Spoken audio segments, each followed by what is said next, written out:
ఓం సమర్థ సద్గురు సాయినాథ్ మహారాజ్కి జై. ఓం సాయిరామ్. మన బాబా కుటుంబ సభ్యులందరికీ నమస్తే అండి. మీ అందరిపైన షిరిడి సాయినాథుని ఆశీస్సులు ఉండాలని, మీరెప్పుడూ ఆనందంగా సంతోషంగా ఉండాలని మనస్ఫూర్తిగా బాబాగారిని కోరుకుంటున్నాను. ఈరోజు వీడియోలో మన బాబాగారి సందేశం అండి. మన బాబాగారు ఏమంటున్నారంటే, బిడ్డ, నీకు ఇష్టమైన వ్యక్తికి, నువ్వు ప్రాణంగా ప్రేమించిన వ్యక్తికి నీ మీద ప్రేమ పుట్టిందమ్మా. వారు నీ గురించి ఏం ఆలోచిస్తున్నారు, ఎటువంటి శుభవార్త వినబోతున్నావో అన్నీ కూడా చెబుతాను. వీటిలో ఒక నెంబరు తాకు బిడ్డ అని అయితే మన బాబాగారు మన అందరి కోసం చాలా అంటే చాలా మంచి సందేశం తీసుకువచ్చారండి. మరి మన బాబాగారు ఎందుకు ఇలా చెబుతున్నారో ఆయన మాటల్లోనే తెలుసుకుందాము.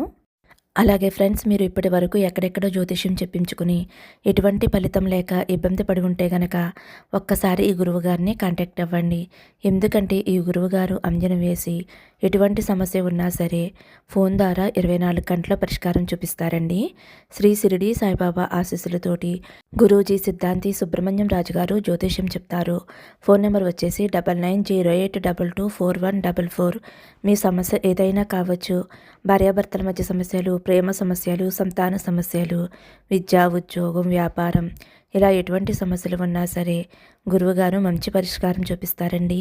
ఈ గురువుగారి దగ్గర చూపించుకున్న వారందరికీ కూడా మంచి జరుగుతుంది ఫ్రెండ్స్. మేము కూడా ఈ గురువుగారి దగ్గర చూపించుకున్నామండి. సమస్యలు అయితే తీరాయండి. కాబట్టి మీరు కూడా ఏమాత్రం ఆలస్యం చేయకుండా బాబాగారే మీకు మీ సమస్యలు తీరటానికి మార్గం చూపించారు అని వెంటనే ఒక్కసారి నమ్మకంతో ఈ గురువుగారికి కాల్ చేయండి. అయితే కనుక అంతా మంచి జరుగుతుందండి. ఫ్రెండ్స్, థంబ్నెయిల్ చూశారు కదండి, 2 నెంబర్స్ ఉన్నాయి కదా. మీరైతే మీకు ఇష్టమైన వారిని తలుచుకుంటూ బాబాగారిని తలుచుకుంటూ ఒక నెంబర్ అయితే తాకండి.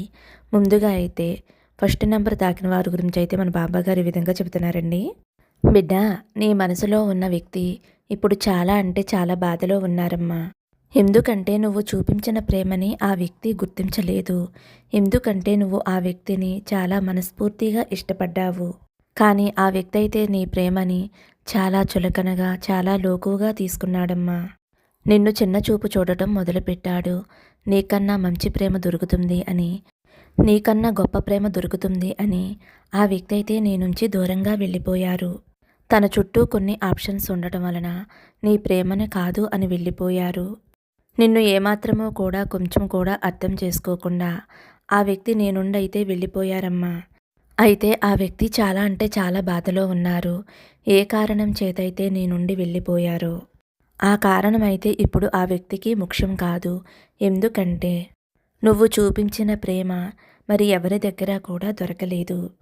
అంత ప్రేమను చూపించేవారు ఇప్పటి వరకు ఆ వ్యక్తికి ఎక్కడా కూడా దొరకలేదు.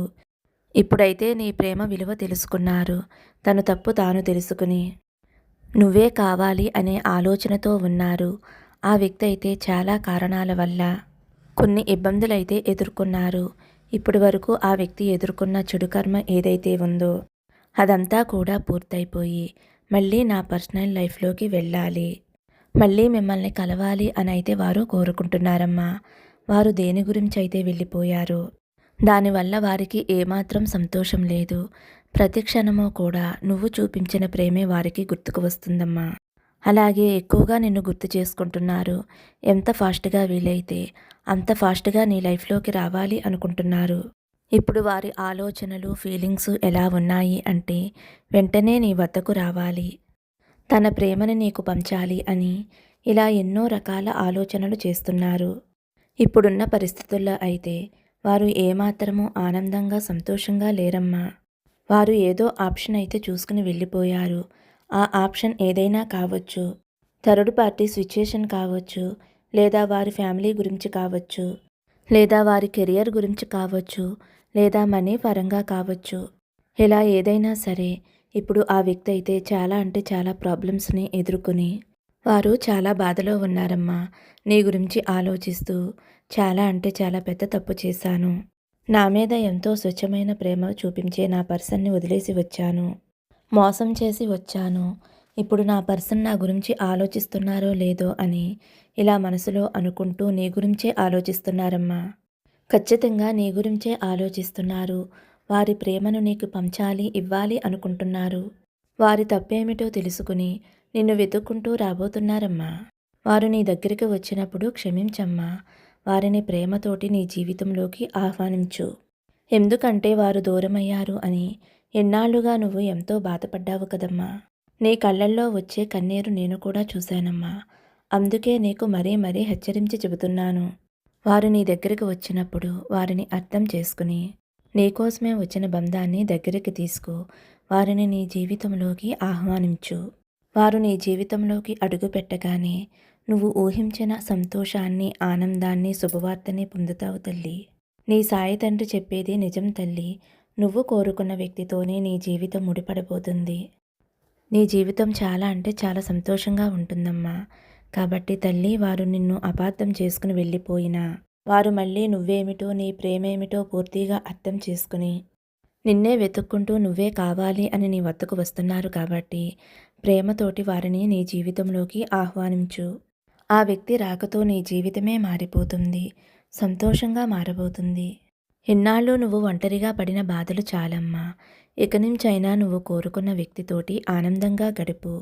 నువ్వు నీ కుటుంబంతోటి, నీ బిడ్డలతోటి ఎంతో ఆనందంగా, సంతోషంగా ఉండాలి తల్లి. ఇన్నాళ్ళు ఎంతో బాధపడ్డావు కదా, ఎంతో వేదన చెందావు కదా. నేను ప్రేమించిన వాళ్ళు దూరమైపోయారు బాబా. నేను ఒంటరిని అయిపోయాను తండ్రి. ఇప్పుడు నా జీవితంలో నేనేం చెయ్యాలో నాకు అర్థం కావటం లేదు. నాకు బ్రతకాలి అని లేదు. ఇలా అనుకుంటూ ఎంతగానో నీ జీవితంలో కుమిలిపోయి, కృంగిపోయి చాలా బాధపడ్డావు. ఇప్పుడు ఆ బాధంతా కూడా దూరమైపోతుందమ్మా. నీ జీవితంలో శుభవార్తకి, శుభగడియలకి ఆహ్వానం పలుకు తల్లి. ఆ వ్యక్తి రాకతో నీ జీవితమే మారిపోతుంది. చూడు తల్లి, నీకొక మాట చెబుతాను వినమ్మా. నీ సాయినాన్న నీకు ఎప్పుడూ తోడుగా ఉంటాడమ్మా. నువ్వు చేసే పనిలో నా ఆశీర్వాదం ఉంటుంది. నీ మార్గంలో ఎదురయ్యే ఆటంకాలను దూరం చేసే బాధ్యత నాది. నీకు మంచి జీవితం ఇవ్వటమే నా లక్ష్యం. నీ సాయి తండ్రికి నీకు ఏ సమయంలో ఏది ఇవ్వాలో నాకు బాగా తెలుసమ్మా. నువ్వు పడిన కష్టాల్ని, బాధల్ని నీ సాయి తండ్రిని నేను దగ్గరుండి చూశానమ్మా. వాటిని ఎలా తొలగించాలా అని నేను ఎప్పటికప్పుడు ప్రణాళికలు వేసుకుంటూ ఉంటానమ్మా. నీకు ఏమి కావాలో ఇవ్వటానికి నేను సిద్ధంగా ఉంటాను తల్లి. నీకు తోడుగా, రక్షణగా నేను ఎప్పుడూ ఉంటానమ్మా. చూడు తల్లి, నువ్వు నమ్మకాన్ని కోల్పోతున్నావు. నువ్వు ఎప్పుడూ కూడా నమ్మకాన్ని కోల్పోవద్దు. ధైర్యంగా ఉండాలి. అదే నీ జీవితంలో అనుకున్న స్థాయికి, స్థానానికి చేర్చుతుంది తల్లి. నీ విజయానికి తోడవుతుంది. నిన్ను అన్ని వేళలా కాపాడుతుందమ్మా. ఏ సమయానికి ఏం జరుగుతుందో ఎవరూ కూడా ఊహించలేరు కదా. కాబట్టి ఈ అవకాశాన్ని అస్సలు దూరం చేసుకోకు. నీ సమయాన్ని వృధా చేసుకోకుండా సుదీర్ఘమైన ప్రయత్నం చేస్తే సాధించలేనిది ఏదీ లేదమ్మా. అలాంటి అవకాశాలు నీ చెంతకు చేరబోతున్నాయి. నీ జీవితంలో ఊహించిన అద్భుతాలు జరగబోతున్నాయమ్మా. నువ్వు కోరుకున్న వ్యక్తితో, నువ్వు ప్రాణంగా ప్రేమించిన వ్యక్తితో జీవితాంతం ఆనందంగా, సంతోషంగా ఉంటావమ్మా. నీకు అష్టైశ్వర్యాలు కలిగి నీ జీవితం సుఖమయం అవ్వాలి అని నా ఆశీర్వాదం నీకు అందిస్తున్నాను అని అయితే మన బాబాగారు 1వ నెంబర్ తాకిన వారి గురించి అయితే ఈ విధంగా చెబుతున్నారండి. ఇప్పుడు 2వ నెంబర్ తాకిన వారి గురించి మన బాబాగారు ఇలా అంటున్నారు. తల్లి, దండం పెట్టి మరీ చెబుతున్నాను.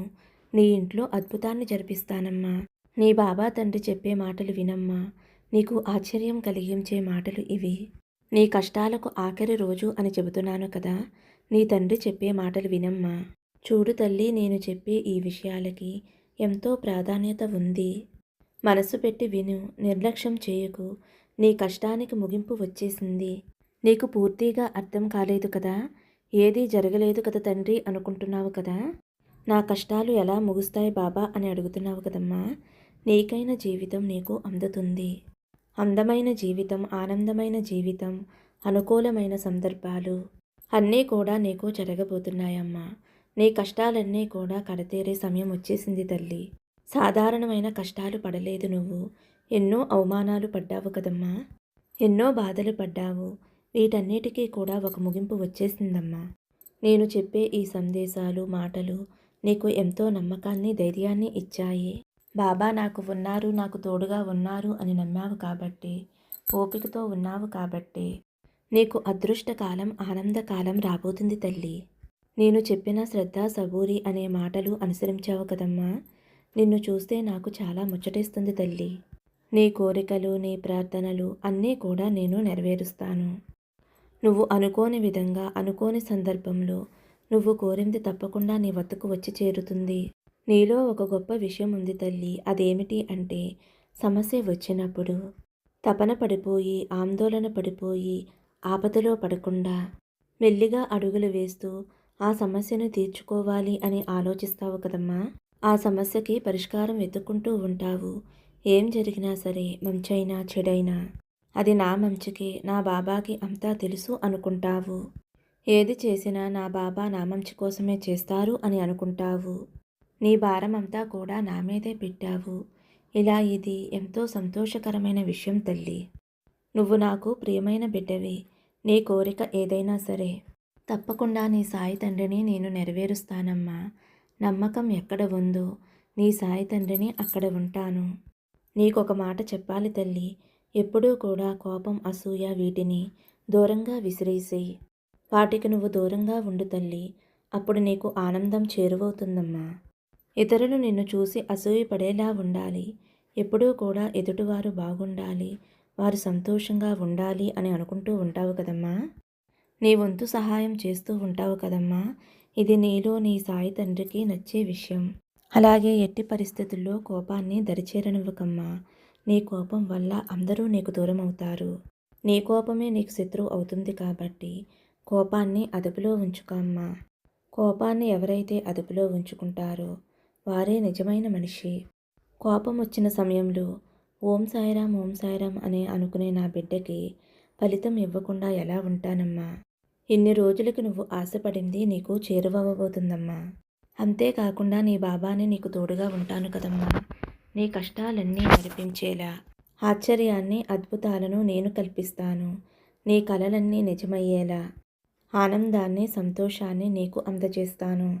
నన్ను పిలిచే ప్రతి చోట షిరిడీలానే భావిస్తాను. నేను కేవలం షిరిడీలోనే ఉంటాను అని అనుకోవద్దు. నేను ఉండే ప్రతి చోట కూడా ద్వారకామయ్యే. నేను ఎక్కడ ఉంటే అక్కడ షిరిడీని చేస్తాను. ఎలాంటి సందేహం లేకుండా నిశ్చింతగా ఉండు తల్లి. నీ సాయి తండ్రిని నీతోనే ఉన్నాను అని నమ్ము. నీ కోరికలు, నీ ఇబ్బందులు అన్నీ కూడా తొలగిపోతాయి. నువ్వు కన్న కలలన్నీ నిజమవుతాయి. నీ కోరికలు తీరుతాయి. నీకున్న విషయాలన్నీ సరిచేసుకో తల్లి. నీకు కావలసింది పూర్తిగా అర్థం చేసుకో. వాటి కోసం కష్టపడు. నీ చేతిలోని సంకల్పం తప్పకుండా నెరవేరుతుందమ్మా. అందుకే కొన్ని విషయాలు ఆలస్యమైనా సరే అమృతంలా అందుతాయి తల్లి. అందులోనూ నువ్వు ఎంత ఓపికగా ఉన్నావో, ఎంత నిదానంగా ఉన్నావో అనేదే ముఖ్యం తల్లి. నీ యొక్క కోరికలు తీరటమే కాకుండా నీ ఇబ్బందులన్నీ కూడా తొలగిపోయి సంతోషంగా ఉంటావమ్మా. ప్రతి క్షణము కూడా నా నామాన్ని ఎందుకు గుర్తు చేసుకుంటున్నావు తల్లి? ఎందుకంటే నీకు తెలియకుండానే నీకున్న కష్టాలన్నీ కూడా తొలగిపోతాయి అనే కదమ్మా. అతి త్వరలోనే నీకు కావలసింది ఇచ్చి అందరూ నిన్ను శభాష్ అనేలా చేస్తాను. కాస్త ఓపికగా ఉండు తల్లి. నీకు కావలసింది ప్రతిదీ ఇస్తాను. నువ్వు ఆనందంగా ఉండాలి అని, నువ్వు సంతోషంగా ఉండాలి అని, నీకు మంచి చెయ్యాలి అని నిన్ను వెతుక్కుంటూ వచ్చాను తల్లి. నువ్వు ఊహించిన విధంగా నువ్వు ఏది అడిగినా సరే నీ ముందుకి తెచ్చి పెడతాను. అది ఏ బంధమైనా సరే నీ జీవితంలో కొన్ని విషయాలు జరగబోతున్నాయమ్మా. నీ బంధంగా నీ జీవితంలోకి ఎవరైనా వస్తే నీ సాయి తండ్రి నీ జీవితంలోకి పంపించారు అని అనుకో అమ్మా. నీ జీవితంలో సంతోషకరమైన, ఆనందకరమైన విషయాలు జరిపిస్తాను. దిగులు, భయము వదిలేసి ఆనందంగా, సంతోషంగా ఉండు అనైతే మన బాబాగారు 2వ నెంబర్ తాకిన వారి గురించి అయితే ఈ విధంగా చెప్పారండి. మరి మన బాబాగారు అయితే ఈరోజు చాలా అంటే చాలా మంచి సందేశం అందించారండి. ఈ సందేశం నచ్చితే ఒక చిన్న లైక్ ఇవ్వండి. సర్వే జనా సుఖినో భవంతు. సమస్తం సద్గురు సాయినాథార్పణమస్తు. శుభం భవతు. జై సాయిరామ్.